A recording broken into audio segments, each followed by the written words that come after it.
Good morning, good morning. Happy Tuesday.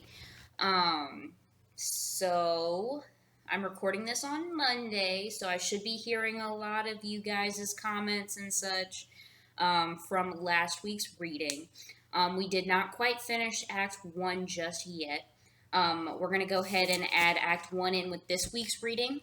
If you have done it already, props to you for doing more than what was asked. If not, it's all good, and we're going to go ahead and add scene 5 to our Act 2 reading this week. Act 2 only has 2 scenes, but typically if there are only a few amount of scenes, that means the scenes are a little bit longer. And if there are a lot of scenes, the scenes go by very quickly. So if you notice, the Act 1 scenes were pretty short. And as you get into your Act 2 scenes, you're going to see that they're a little bit longer. So there should be 3 scenes you're reading total this week. Scene 5 from Act 1, and then scenes 1 and 2 from Act 2. So I'm just going to go through a couple of things, guys. This is going to be your week 2 questions, and I'm going to kind of go through these, not necessarily in the order that they're on the paper, if you're looking at the paper, but I will ask, again, the same questions that are on the paper here in the video. So just getting started with scene 5. Well, actually, let me just review a couple of things. So if you've already done your work, which you should have because it's Tuesday now, I'm just going to go over the answers to some of the questions that you guys were responding to. So for A, what advice does Polonius give his son Laertes? So this could have been quite a few answers, guys. So he does a section that he speaks about this long worth of advice. So he tells Laertes, give people your ear, but don't give them your word. So listen more than you speak. Don't get in fights. Don't loan money to people, and don't, have people, you're taking money from. He's like, that's kind of bad etiquette. And of course, if you loan somebody money or they loan you money, it can cause conflicts. And of course, he's like, don't fight. But if you're going to fight, you better win. Make sure that your reputation is good. So don't be doing all kinds of like crazy stuff. Be fashionable, but don't be like over the top. And he gives this super, super long laundry list of random things for his son to know. And then at the end, he's like, but be true to yourself, Laertes. And Laertes is sitting there like, what? Like, why did you just tell me these 15 million things and then just tell me to be myself? But you're going to start to learn, guys, that this is just how Polonius is. Polonius is just extra in every possible way. He is extra. It's kind of like Cana. Cana's very Polonius minus the dumb part. Cana's just the extra part of Polonius. So I hope that covers most of that. If you have any other questions about that particular question, please ask me. I'm going to be looking over some stuff and giving feedback if I feel like anything needs to be discussed with you.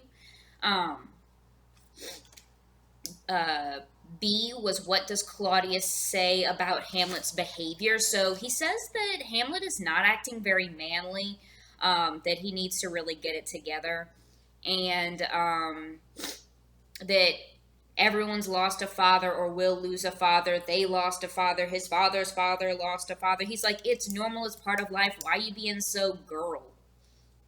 Why do you have all these emotions? Like, why are you so sad about it? It happens. And then he also says that it's not very Christian of him, which, of course, you guys remember that religion is a huge part of British literature, even to today. So it's very, very prevalent, and it mattered that you were being religious or not, especially if you were the prince, the almost king of a future country, or not of a future country, of a current country, but you're the future of it. My bad. So it was kind of a big deal, and then, Hamlet didn't take that too well after that. And that comes to my final question. What are 5 things you can tell me about Hamlet? And, of course, this one's going to vary just as much as the first one, but some things you could say. He's educated because we know he came from Wittenberg from college. He's upset. sorry, he's upset about his father's death and his mother's early or quick marriage. Um, he's very intelligent in the way he reads people, so he's good at reading people because he says that Claudius is not very nice. Um, you could have said that you think he's either young or old, depending on what you think. I mean, if he's in college, we can assume maybe he's in his, you know, 20s, give or take. Um, but also, you could, if you think he's older, because in one of the later scenes, he has a beard. So some people think he's in his 30s. But it seems like you probably would have finished your degree by the time you're in your 30s. But what do I know?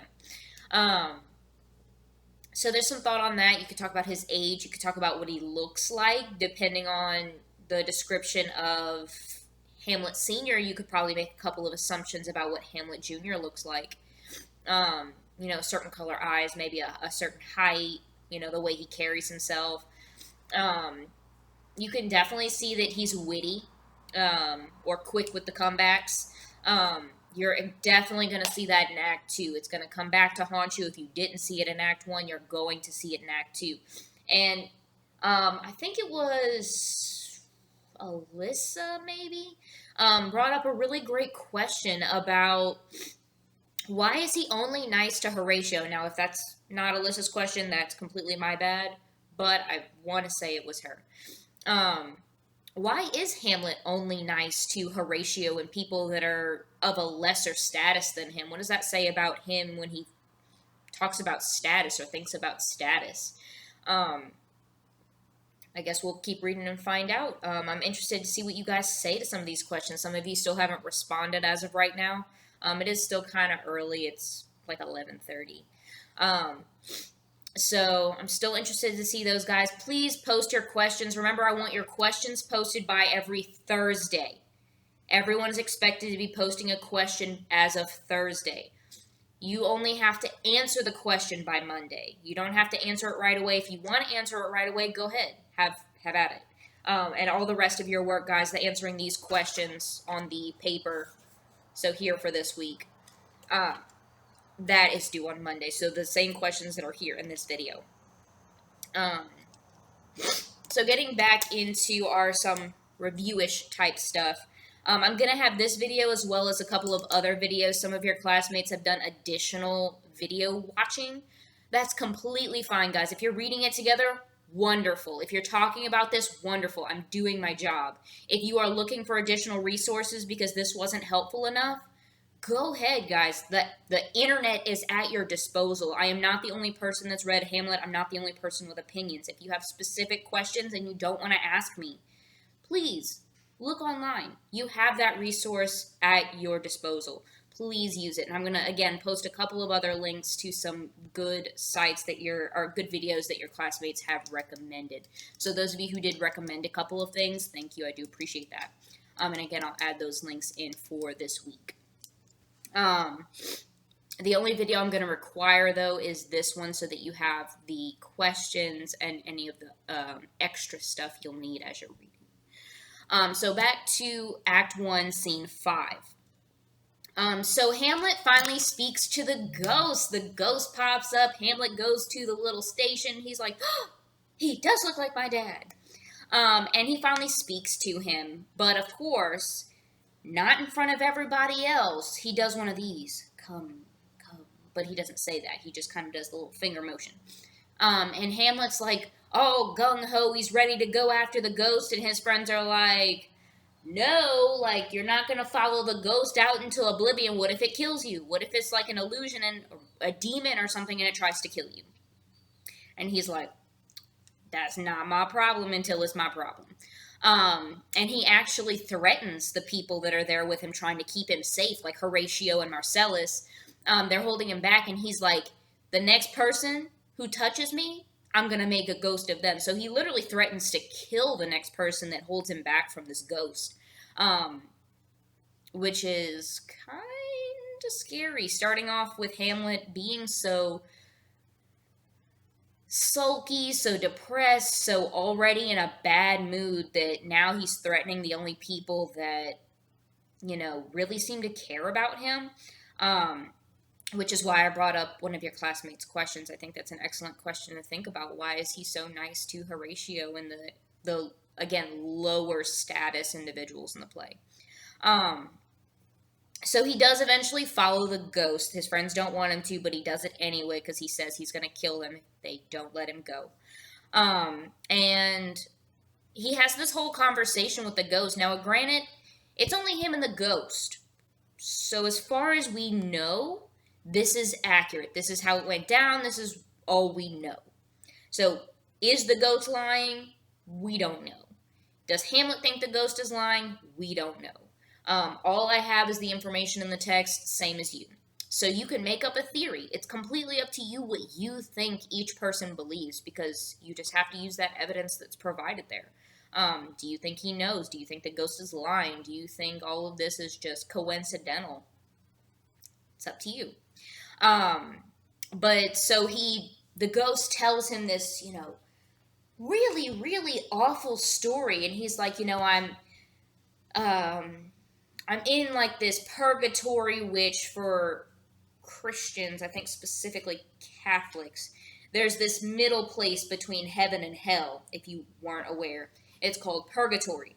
And you kind of spend a certain amount of time there suffering. And after your time is up for all the sins you've committed, you get to go to heaven. But it's like making up for your sins, even though you didn't do it in your lifetime. The Bulot believes in that because even though she doesn't like the middle ground, she likes to think that she has a backup plan for getting to heaven. We've talked about it several times, and she's always like, but the ghost is stuck in purgatory, and he's like walking at night to just be like in this distress until his time is up and he can go to heaven. Well, he talks to Hamlet Jr., and he says this very, very, again, crazy story. He's like, I was once your father. I had everything great. My wife loved me. I had a wonderful kingdom, XYZ, insert great things here. And I went to take a nap in my garden. And a serpent slithered into my orchard while I was sleeping and poured poison in my ear as I was sleeping, and it killed me. It curdled my blood. And of course, at the very end of that, we find out that it was his uncle, Claudius. So I'm guessing Hamlet probably has some ill feelings toward his uncle at this point. I probably would as well. But I don't have an uncle on my dad's side, so I guess I'm safe there. So that kind of ends our scene there. We find out all of this, and of course, Hamlet, typical Hamlet, I will avenge you, father, because, that's what good sons do at this time. They avenge their father, which we're going to see if Hamlet lives up to that hype or not. And that's where you're going to want to keep a close eye on Fortinbras when he shows up, which will be later on in the play. But keep Fortinbras in mind when it comes to him and Hamlet being compared. If you remember the term foil character, that'll be a good one for you. If not, you have the internet. Yay! I'll also go over it as we get closer to Fortinbras and comparing to, so don't worry about it. So moving on into Act 2, Scene 1.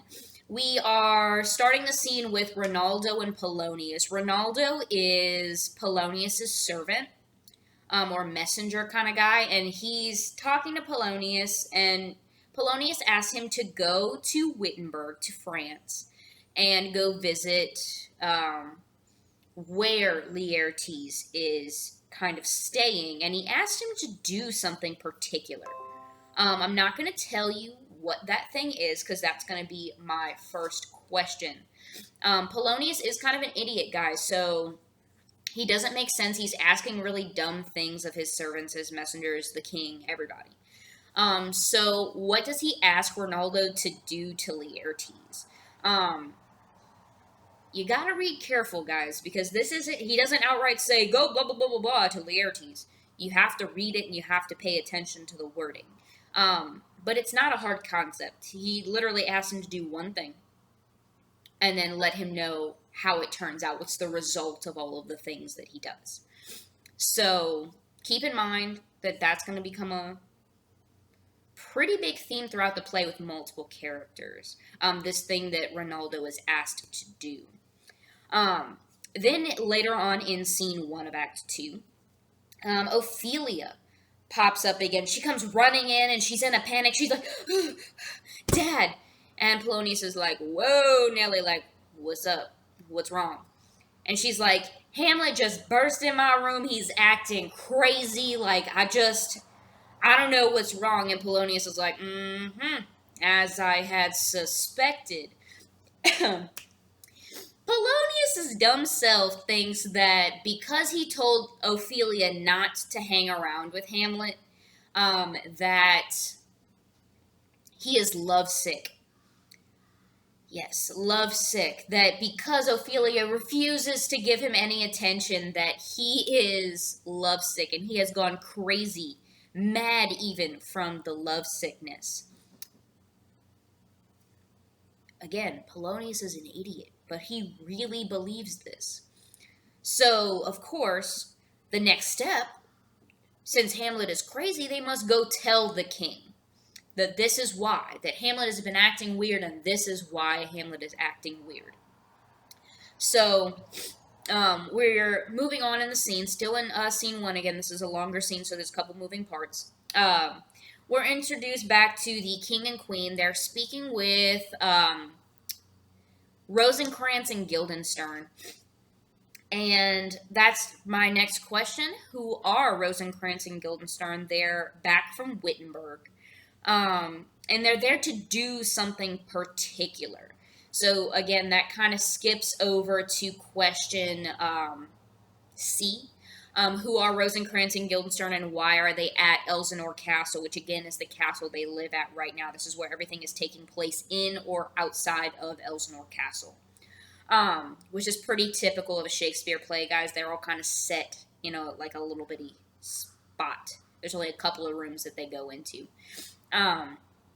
Very minimalist play stuff. So, that's going to be my next question for you guys. Who are they? And what are they doing? Oh, I believe that actually runs into scene 2. My bad. So, scene 2, that is scene 2. Where we meet the queen and king, and they're asking Rosencrantz and Guildenstern to do something particular now that they're back from Wittenberg. And they've been asked to come back from Wittenberg for this particular reason. So, we see that, and that'll kind of bounce us back to B, question B. So, does Claudius like Polonius? Guys, please read this as if I was thoroughly annoyed with stupid questions. If you read it that way, you will understand. I promise. Read it with the correct tone, guys, and it makes everything so much easier to understand. Guaranteed. So, Polonius tells the king and queen, he pops up and he's like, I know why Hamlet's crazy. And the king and queen are like, do tell. Polonius goes on and on and on about how he's going to be very brief or quick to tell them what's up. And the king is sitting there like, you said you were going to be brief. And you keep talking more and more and more. And the queen says, she's like, can you get to the point? Like, less fluff, please? Any less fluff would be ideal at this point. But in true Polonius fashion, he doesn't get right to the point. And he loves to hear himself talk. Him and Claudius both. That's why they make such a great pair.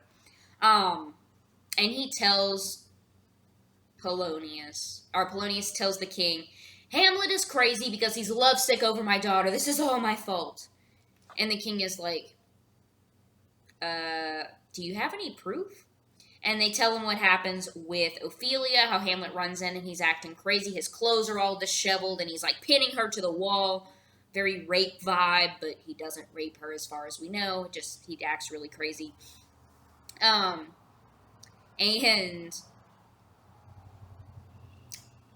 the king doesn't really seem very convinced. He doesn't really know what it is, but he's pretty sure it's not lovesickness. But he's like, I don't have any proof. We'll see.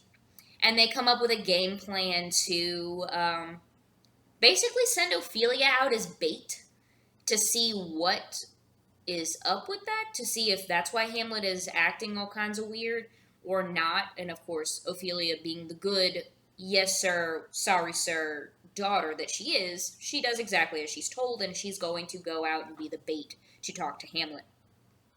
And the queen, apparently the only intelligent person in the play besides Horatio and Hamlet, says, really, I don't think it's love sickness. I'm pretty sure it's because his father just died and we got married, like, right away. But he's like, no, no, that can't be it. Not at all. Okay.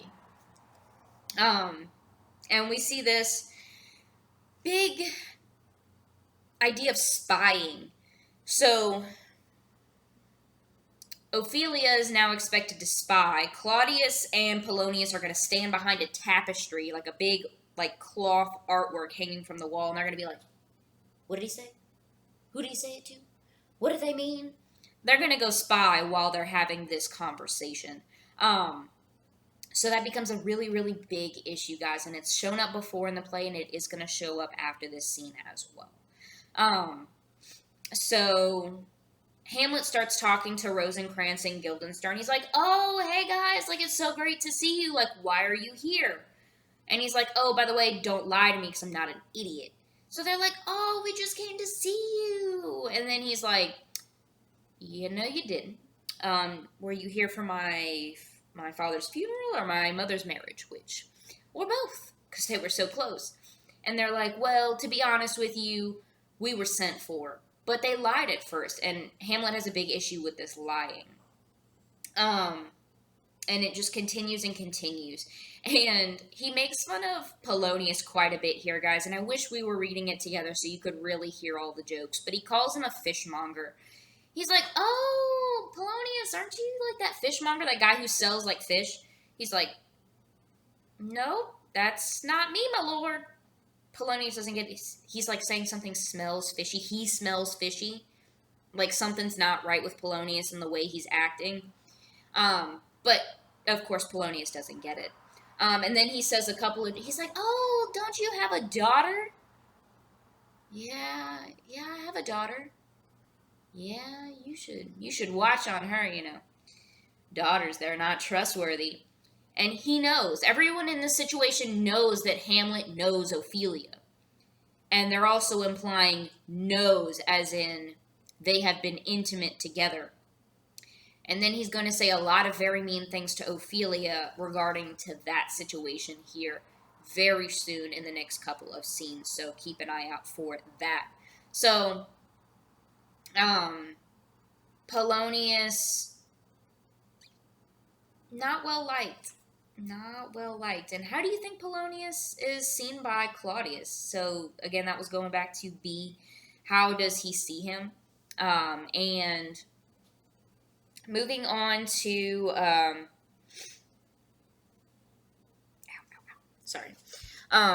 question D. So, we now have seen Hamlet interact with quite a few characters. Do you think that Hamlet likes Rosencrantz and Guildenstern? How does he interact with them? How do you think he feels about them? And definitely, how do you think he feels about Polonius? Especially after knowing that he just made fun of him for a good, like, couple of pages. Like, he has a good old time every time Polonius is there. Polonius is always the butt of Hamlet's jokes, for sure. And then Polonius tried to do something nice for Hamlet, and he brought in a troupe of actors. So they're going to put on a play, and Hamlet's like, oh, what about this play? And they're like, yeah, we know that play. We can put that play on. And of course, Polonius is like, well, I used to be an excellent actor.